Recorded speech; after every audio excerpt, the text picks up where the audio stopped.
بسم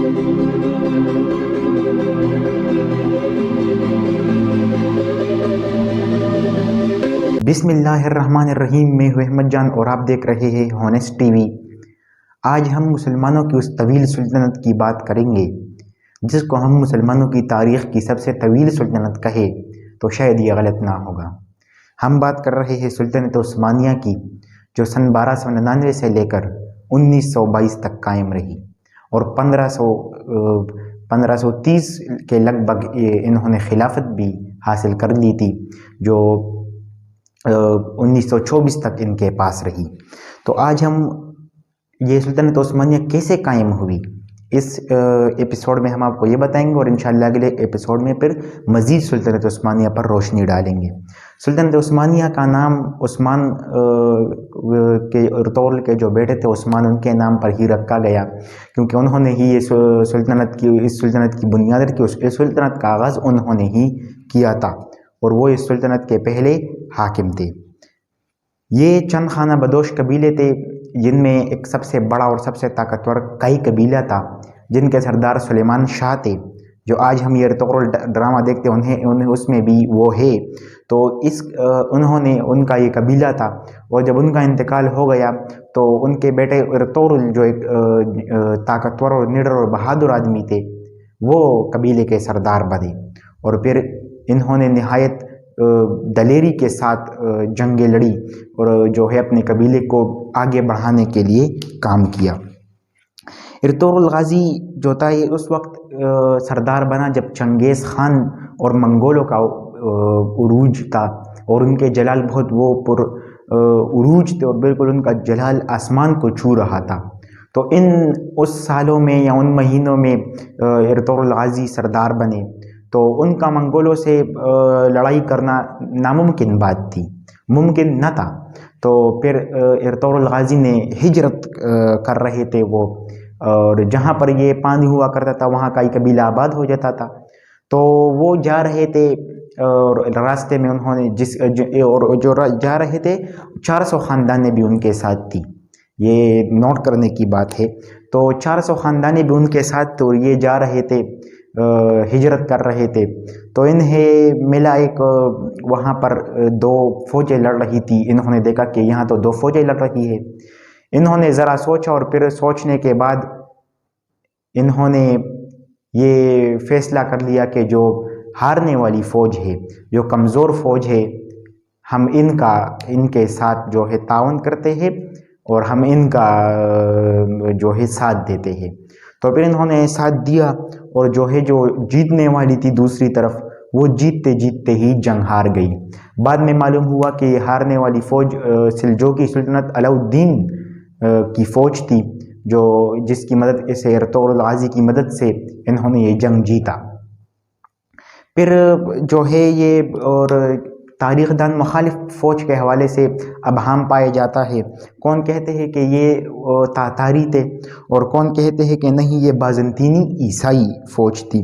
لیکن بہرحال اس کی وجہ سے سلطان بہت خوش ہوئے، اور انہوں نے ارطغرل کو انازول کے قریب سکاریہ کے علاقے میں جگہ دی، اور کہا کہ آپ یہاں اپنے فتوحات جاری رکھے، اور بھی جگہوں کو سلطنت میں شامل کرے۔ تو یہ علاقہ بھی بازنطینی سلطنت کے ساتھ لگا ہوا تھا، اور یہاں پر بھی بہت سے قبائل، پھر ترک قبائل جو تھے وہ ارطغرل کے ساتھ شامل ہونے لگے، اور پھر یہ بڑا قبیلہ بننے میں کامیاب ہوا، اور یہ ایک بڑا قبیلہ بن گیا، اور یہ جنگیں لڑتے رہے، اور ان کے طاقت میں اضافہ ہوتا چلا گیا۔ لیکن کل نفس ذائقۃ الموت کے تحت، اور ہر انسان کو مرنا ہے، اور پھر وہ وقت آیا کہ ارطغرل غازی بھی 1288 میں اپنے خالق حقیقی سے جا ملی۔ غالباً یہ 1280 تھا، 1280 میں اپنے خالق حقیقی سے جا ملے۔ تو ان کا ایک بیٹا، جو بھی ان کا سب سے چھوٹا بیٹا تھا، عثمان غازی، جن پر بھی ایک ترکش ڈرامہ بنا ہوا ہے، جو آج بھی ہمارے پاکستان میں بھی بہت پسند کیا جا رہا ہے، تو ان کو نیا سردار بنا دیا گیا۔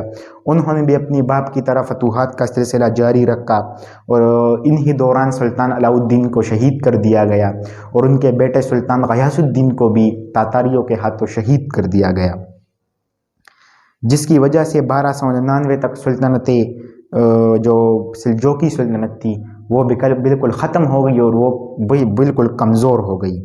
عثمان غازی نے جو ہے اپنے تمام علاقے اور مفتوحہ علاقوں میں یہ اعلان کر دیا کہ ہم اپنی ایک آزاد حکومت بنا رہے ہیں، جو تشویش باعث تشویش تھا ان کے لیے، ان سلجوقوں کے لیے، لیکن وہ کمزور ہو چکے تھے اور ان کو تو ختم ہونے والے تھے اور وہ زوال پذیر ہو چکے تھے۔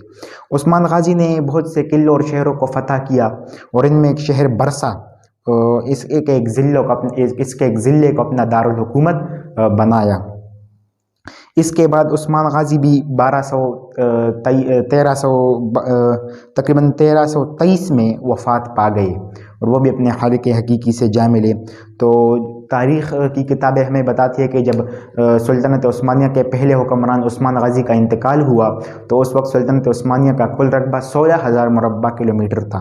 یہاں پر ایک واقعہ آپ کی دلچسپی کا یقیناً باعث ہوگا کہ عثمان غازی ان کے شیخ ادبالی، وہ ان کے شیخ تھے اور ان کی بیٹی سے وہ شادی کرنا چاہتے تھے، جن کا ہاتھ مانگا عثمان غازی نے شیخ ادبالی سے، لیکن وہ خاموش ہو گئے۔ تو اسی دوران عثمان غازی نے ایک خواب دیکھا۔